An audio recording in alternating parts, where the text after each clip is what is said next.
Hello and welcome to the Agile Speaker. In Season 4, we're turning the spotlight onto the speakers. I want to capture stories, experiences and helpful takeaways from clients I've worked with over the years, so you, our listeners, hear from the speakers themselves rather than advice from me.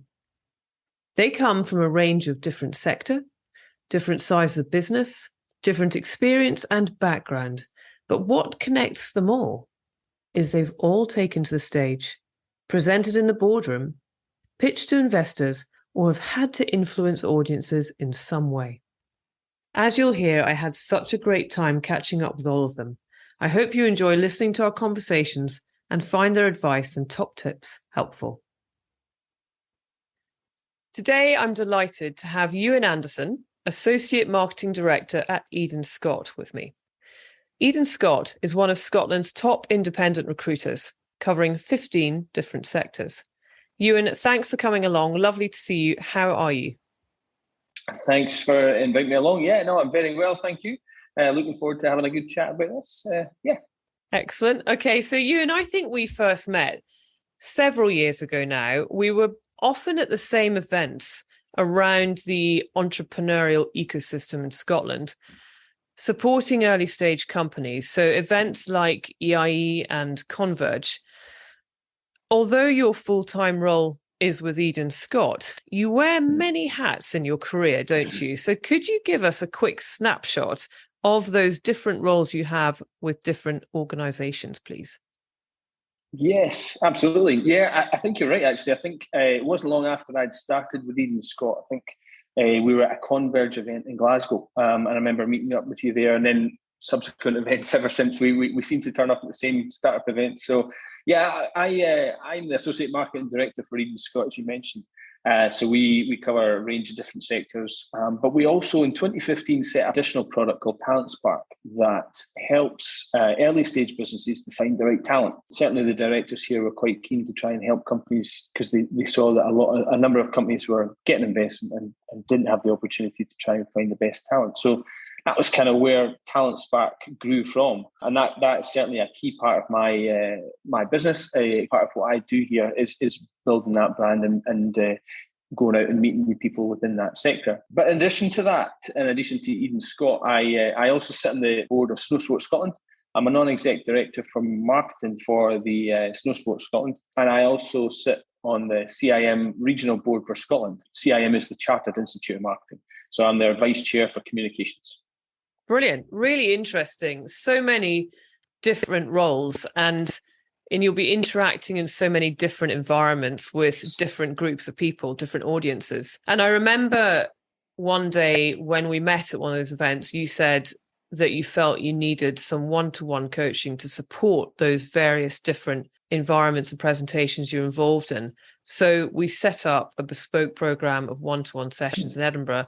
And I worked through all of those areas that you need help with. I think you had a very specific event coming up at the time where you were speaking to a large group. And so it was great because throughout those sessions, we were able to apply everything we talked about, the theory, as it were, to that specific event throughout those sessions. Yeah. Now, that word presentation, it often makes us think about those formal situations. You know, that large audience, maybe having slides, all eyes on you. But as you know, I always talk about a presentation as covering a whole spectrum of different critical communications. They might be formal, they might be a large audience, but it might also be informal to a smaller group, 1 to 10, 1 to 5, 1 to 1. It could be a team presentation where you and a colleague are going out to pitch or to present to clients. And every single one of these may present an opportunity to you, your team, and the business. And as you know, I really believe in the need to be agile across all these situations and to be able to move from one to the next with ease. So with that definition in mind, can you give me a snapshot, please, of the different situations you're involved in day to day, week to week, where you're presenting with the different roles that you have, please? Yeah. I think that was one of the main reasons that I wanted to start doing some work with you was that agility, the ability to be able to adapt to these different situations. My day job involves a range of different situations where I'm speaking to people. So a key part of my role will be I sit on the board at Eden Scott, so we'll be presenting to the rest of the management team. I'll also be presenting to the whole business. So we've got an end of month presentation that I generally tend to lead. Now, I can either be presenting that myself or I'll be comparing it and leading the communications through that. As a communications lead in the company, it's very often just assumed, but obviously that's the role you take on, is you will be the lead in that sort of communication. So you have to get used to being able to talk to 40 or 50 people, or talk to the management team around here, 10 or 12 people. But as a part of that as well, I also spend, it's not every week, but I will be out and about doing presentations. And you mentioned it yourself. One of the reasons I started working with you is I had a presentation for Talent Spark. We were presenting to the Young Company Finance, and I'll go on to talk about that a bit later, but that was the main event, and there was about 150 people in the room. So my job can vary from presenting to 150 people to 10 people. And having that agility, having the tools and the tactics there to be able to allow me to be agile and still get messages over to the key audience, I think was exactly what I was looking for. Talking with my other hats on, tends to be the case that for CIM, for instance, for Chartered Institute of Marketing, similarly, we will present to the board or we'll present to audiences around marketing communications, careers in marketing. That's a key part of what people want to find out about. They want to know how do I build my career? And so could be a room full of senior marketing professionals, or it could be a room full of students. And either way, you have to be able to adapt your message and ensure that the audience really can pick up on your message and get your key points. It's quite a varied role and various things that I present. So I needed that agility and that ability to adapt my messaging accordingly. Yeah. So I was looking for those tools and tactics to be able to do that.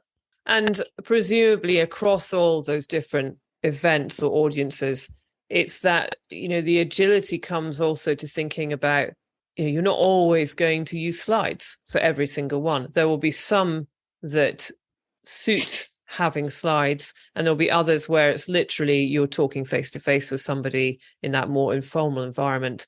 Or it may be that if you're more facilitating a meeting or running a meeting where you're finding out what somebody wants help with, then it may be that you've got a set of notes on your pad. It's different formats, different environments.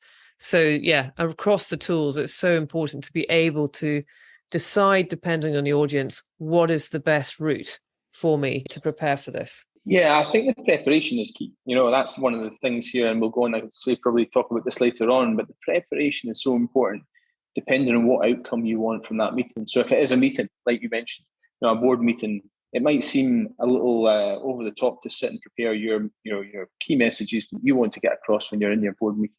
But also thinking about some of the answers, expecting the questions you will get, and being able to answer those questions. And there's nothing worse than walking out of a meeting thinking, I missed that, I forgot that, I meant to say that.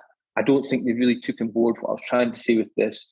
Yeah. And preparation is key, and I appreciate everybody's busy, but I think sometimes, and this is part of what you really deliver, is that you have to prepare for these things, no matter how big or small you think they might be. It's really valuable time, because if you don't get those messages across and say it's a board meeting, you're going to have to come back around and do it again.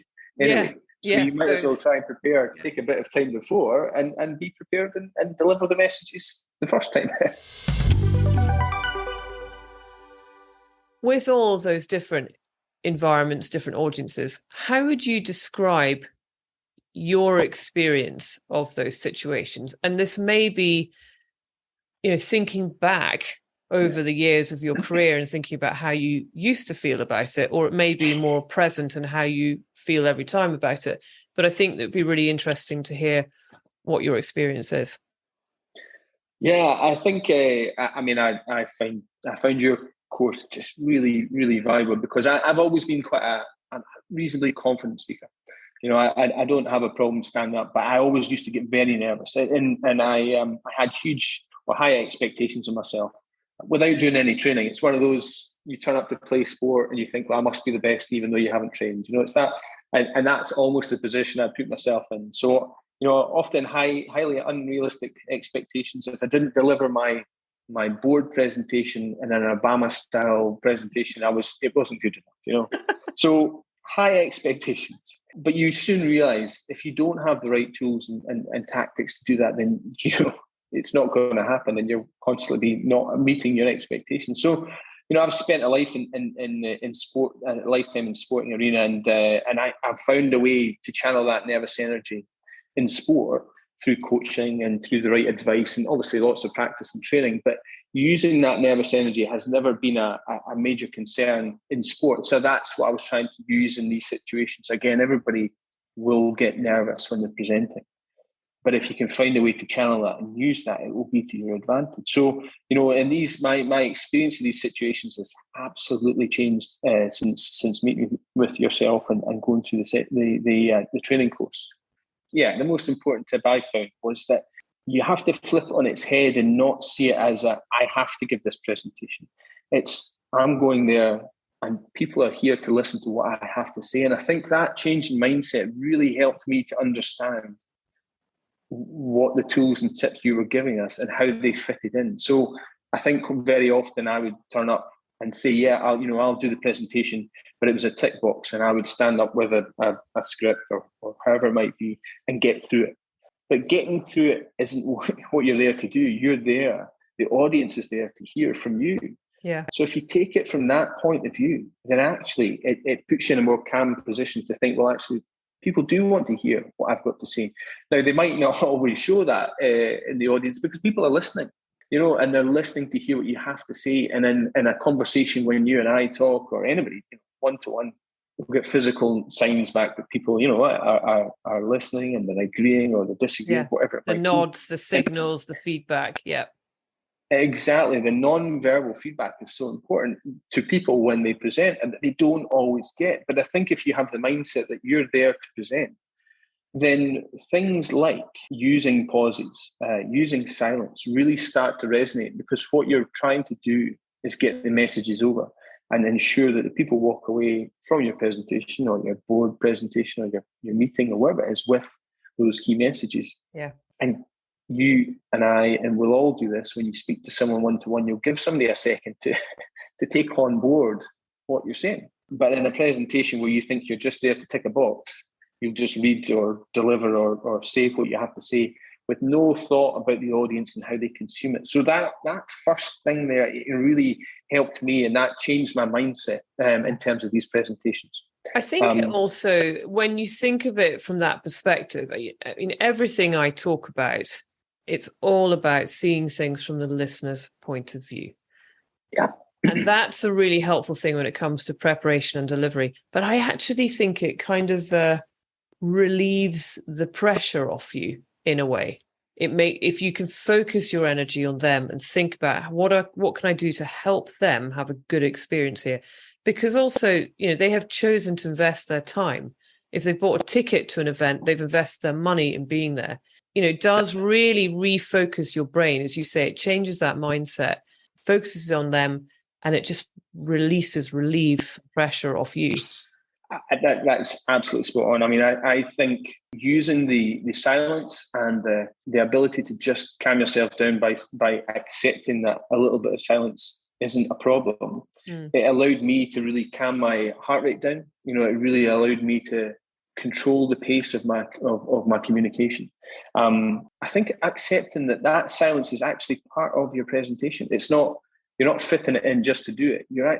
It's part of it. And you need to accept that. And I think that's the acceptance for me. And that was hard because when we first did it, you said, you use silence. And I thought, well, that can't be right. But when you really understand that you're using silence to help your audience, that's what really helps to get that message over. And there was a presentation I did to the Chartered Institute of Marketing. We used to do a Scottish conference, and until COVID kicked in, and we weren't doing quite as much, but it was an in-person conference in Glasgow. So there was about 120 so people there, and it was a mixture of, as I mentioned before, senior marketers, and then some students that were on the start of their career, or they were coming out of university. And I was asked to do that on the future proofing your marketing career. And this wasn't long after we'd worked together. And it was another opportunity for me to really to use these tools. And I tried to use maybe one or two tools so I'm not overloading myself with lots of different ideas. But this was one where I used that silence, and I felt it's hard to tell sometimes if it's a success or not. But certainly from my point of view, it was a better presentation than I had given previously, I felt. But I tend to judge these things on a successful presentation will tend to generate questions, inquiries, people asking about the content of your presentation. And at the end of that, I was there for 40 minutes answering questions from people, which was great. And to me, and it might not be, it's anecdotal, obviously, but to me, that's a sign of somebody, and it wasn't questions about, I didn't understand that. It was questions about that resonated with me. Can you tell me more? And that seems to be, that was a good sign of success from my point of view. Yeah, absolutely. The Q&A is the scoreboard of how successful your presentation has been. Because firstly, if you get lots of questions like you did that are specific to things that you talked about, then you've delivered that content in a way that the audience has been able to take it on board and think about it. And therefore, if you can let them think about it, they're thinking of questions to ask you later. Yeah. And then secondly, when you're actually handling the questions, if you answer them concisely, then you're creating a really engaging sort of, I always talk about it as being like a game of ping pong in Q&A. You're sending the ball backwards and forwards. You're stimulating more questions. So it sounds like you really nailed it for that presentation. Yeah, hopefully it went down well. It seemed to go down well. So yeah, and as I say, lots of questions, which was great.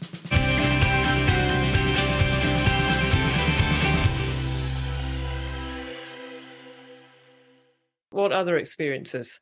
Yeah, I suppose. I've always practiced my presentations, even when I was just giving it for giving its sake, just delivering for the sake of it. I've always practiced them, but I think using the notes, being able to create your notes and making sure that you have them, how you would present, how you would deliver a presentation, I think is really important.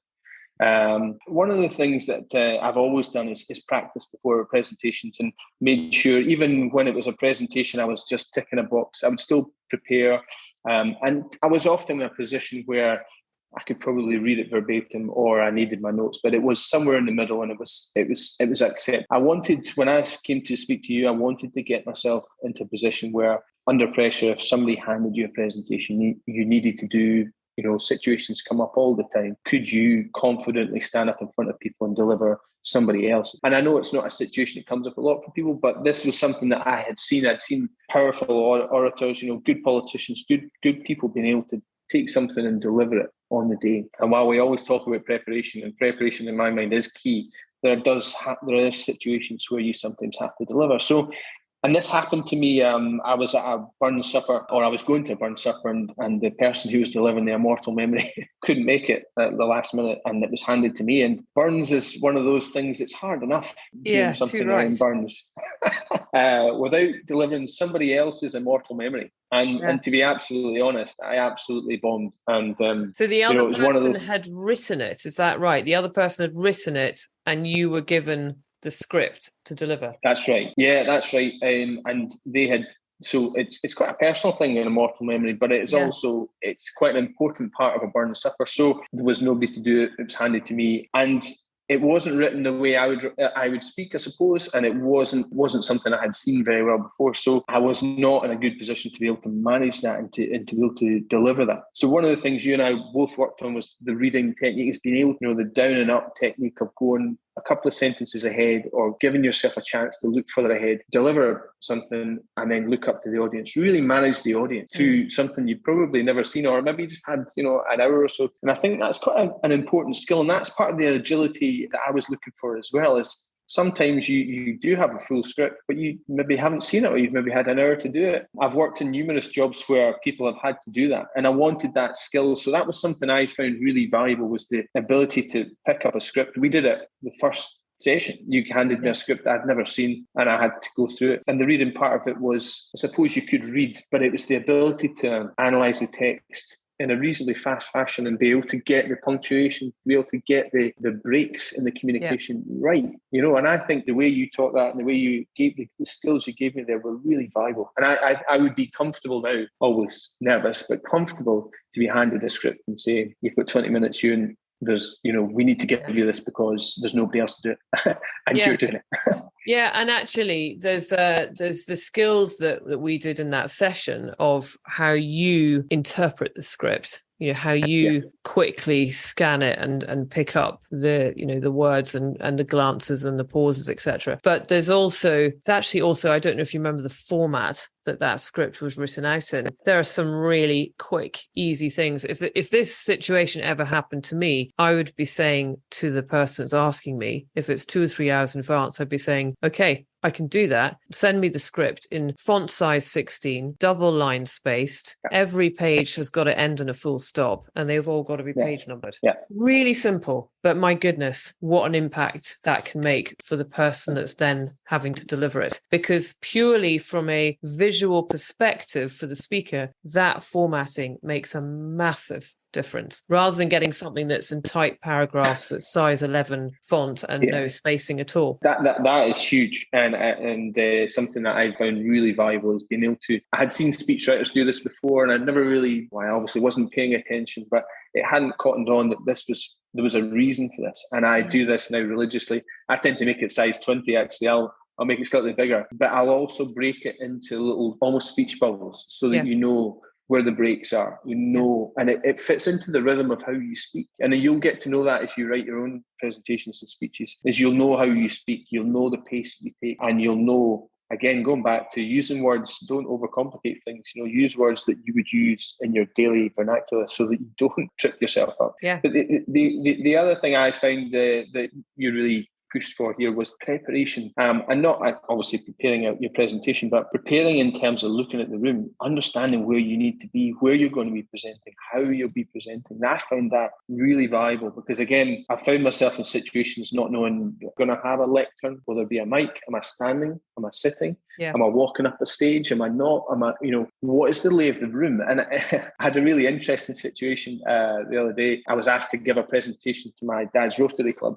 And I asked them to send me a picture of the room, and also asked them if there'll be a lectern or will be a microphone. And I got some inquisitive looks back from my dad, who was saying, well, why do you need to know this? Yeah. I was explaining to him that I need that preparation to understand what I'm walking into. Yeah. And it was a small presentation to a group of 25 people from Rotary, which is fine, but I still want to do my best. I still want to understand what I'm walking into. And that I find was really valuable because going back to controlling your heart rate, controlling your nerves, your apprehension, that allays a lot of fears, because when you walk into a situation you don't know, you really do, it builds your apprehension. You're not now thinking about what you've got to do, you're thinking about, where do I stand? Yeah. Do I move? Do I walk? How do I present? What do I do with my hands if I've got to hold a mic and a script? Yeah. I wasn't expecting that.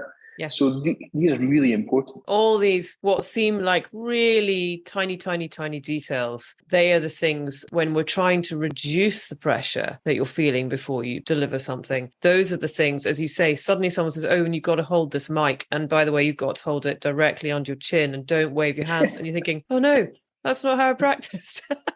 Yeah, exactly. But it's, it's that something I talk a lot about in sessions with clients is it's amazing how you will go to the theatre or you go to a concert or a festival or a football match or a rugby match or you watch Wimbledon on telly. None of those people who are taking part in those events are just rocking up on the day to see what the layout's like and just go, shall we give this a shot? The musicians are all there doing their dress rehearsals beforehand, making sure that they really feel comfortable in that environment and that all the kit works. Yeah. So important. Yeah, you see footballers walking out on the pitch or rugby players or walking out on the pitch a couple of hours before and you think, what? It's a football pitch. What are they doing? But they're familiarising themselves with the surroundings. They're getting their mind ready for what to expect, even though there's no crowd. And it's the same scenario, that simple things like, where's the laptop going to be? Do I need to press it? Is there a clicker? Yeah. Do I need to walk over it to walk back? Getting the lie of the land is really important because it's the dynamics of how you will engage with your audience. Again, I'm not a massive fan of sitting down to present, but sometimes that's the case. Yeah. And you need to understand that. I think it's really important.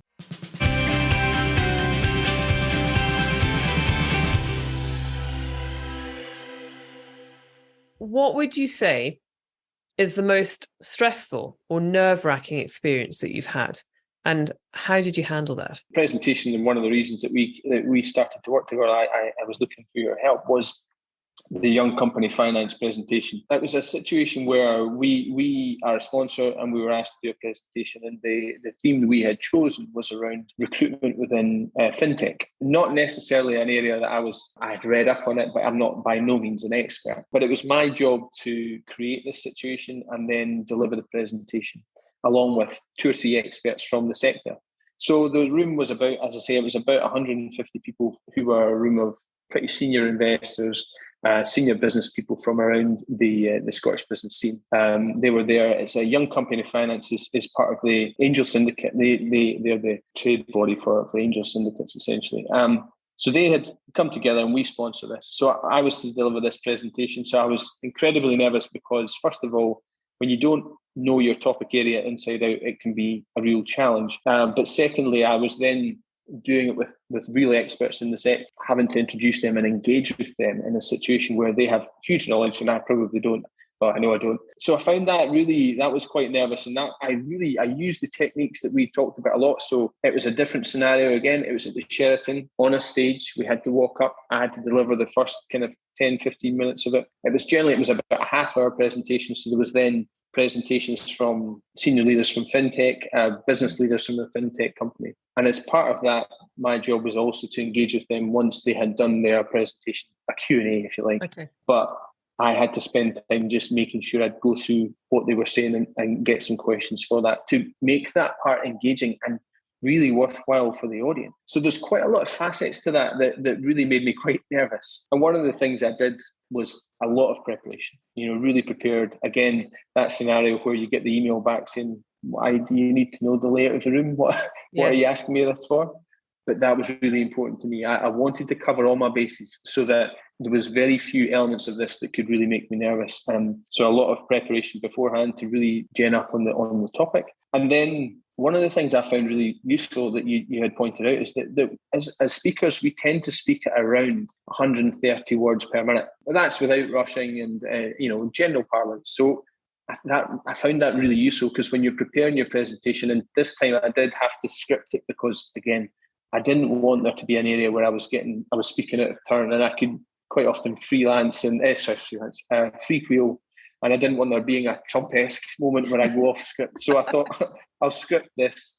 But I had it broken down into my 130 words, knowing how long I had to present. And that really calmed me down. It kept me at a pace. And I knew if I was hitting those paces, I was going to be on time.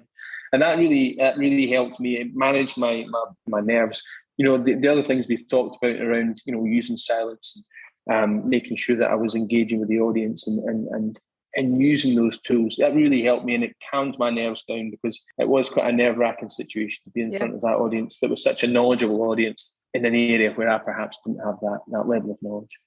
Great experience to go through, and you got good feedback at the end of it. Yeah, we did actually. Again, same scenario. There was lots of questions at the end, both for us and those that were presenting. And to be expected, those presenting were experts, but we had a stall there as a sponsor, and we got some great feedback, people coming to the stall and asking about our business, but also about the presentation. So I felt, again, similar scenario, good feedback and good questions at the end. Moving on to the second area I want to talk with you about, what impact do you think being skilled up in this area, what impact do you think that has meant for you in your career? I think I actually had a one-to-one with my boss the other day. I think the confidence is really important here. So, a few years ago when I was sitting, particularly in new boards, so I joined the Snowsport board, and that was my first experience of a board. And I'll be honest, the first few board meetings were quite a nerve-wracking experience, trying to work out how much information do you deliver, what preparation do you do, how do you communicate with people. it seems small, and it's kind of the mechanics of a board and how you communicate. But actually, you want to communicate on a level where you are accepted, and what you say has some value, and okay, your subject area in terms of marketing, but you have to find a way to present it. So I found that really valuable. I think that really helped me take the next step in terms of confidence, but actually establishing a voice within the board. And that was the same for within our management team meetings. I've always been confident in my ability in terms of my subject area, but there's a difference of being confident and then conveying that to other people. And I think that's certainly been fed back to me from our chief exec in terms of the delivery of the communication has been much better. But also, I would get regularly called on at the Chartered Institute of Marketing to present to, as I say, conferences and so on. But I get that now far more, and we're asked to do presentations to universities and so on that really I perhaps wouldn't have been asked to do in the past. And I find that situations where I've been able to deliver that communication quite well has been noticed, and it's now, we get asked to do that quite regularly, and they're well received by the students. I think the students really value that information, but you can't take away from the fact that the way it's delivered, I think, and not to blow my own trumpet, but the way it's delivered really helps. It obviously helps. They will get lots of presentations. Their students, they will be in lectures all the time. It's easy to turn up and just deliver the same presentation in that monotone style, but you get that good feedback. You get the questions. You really understand that people are taking on board what you've got to say. Yeah, one of the other areas I think it's really helped me is given me the confidence to be able to react. We've talked before about reacting and being able to deliver a good presentation on the hoof, if you like, really without much preparation. And a good example of that was we were delivering for CIM to one of the universities, and one of the presenters just didn't turn up, was late, or just basically didn't turn up. And I was asked to fill in halfway through the presentation. So I had done my bit. And then I got a note from the chair saying, such and such hasn't turned up. Oh, Could gosh. you fill in for him? Wow. So it was about a 15-minute slot. Thankfully, it was an area we were talking about future-proofing your talent, how to find a job and how to, equip yourself to be a future marketer.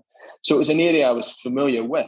However, there was a slide deck from this other presenter, so I had to kind of fit into that slide deck and have a couple of minutes to jot down some ideas, and then aligning with the slides that were going to come up in the slide deck in a couple of minutes, and then present. And actually managed to deliver a good presentation that was again well received. And the feedback at the end was, while they knew it wasn't the person who was meant to do the presentation, it felt like that was what was expected anyway. And it was really good feedback. So it was having the confidence and the skills to be able to do that and be able to turn that round in quite a couple of minutes was really, and that would only have happened with the training that I'd done. And I think being able to use things like the app now, for instance, and refresh yourself and be prepared, because we all forget things. And, as I say, I try and take maybe 2 or 3 tips and use them in presentations to not overload yourself. So when you've got things like the app to refer back to and really give yourself a refresher and just think, well, I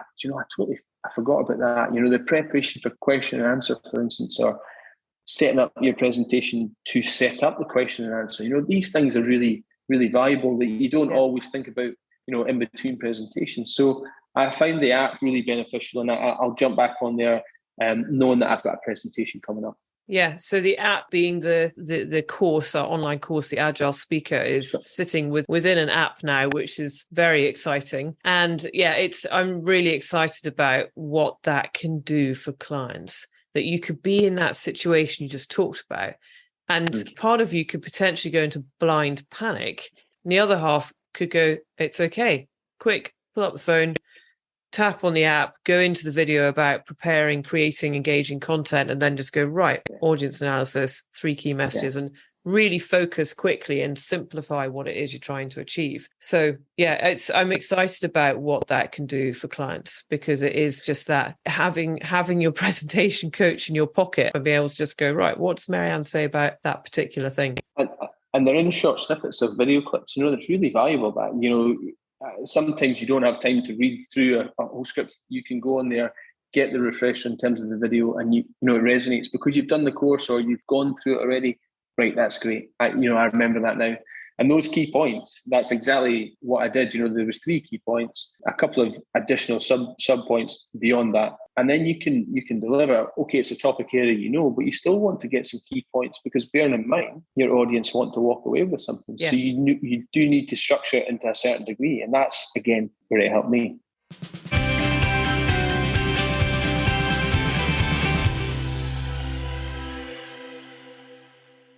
Across all of the work we've done, I mean, you've given loads of a real variety of examples. It's really interesting for me to hear how all of the different areas that I talk about and work on, how you've applied them all in different ways to different situations, and you've had such a variety of experiences with this. If you were to pick out, say, your top 3 tips or tactics, your tricks of the trade that have made the biggest impact on how you handle the presentations you're involved in, what would they be? Certainly the first one would be prepare.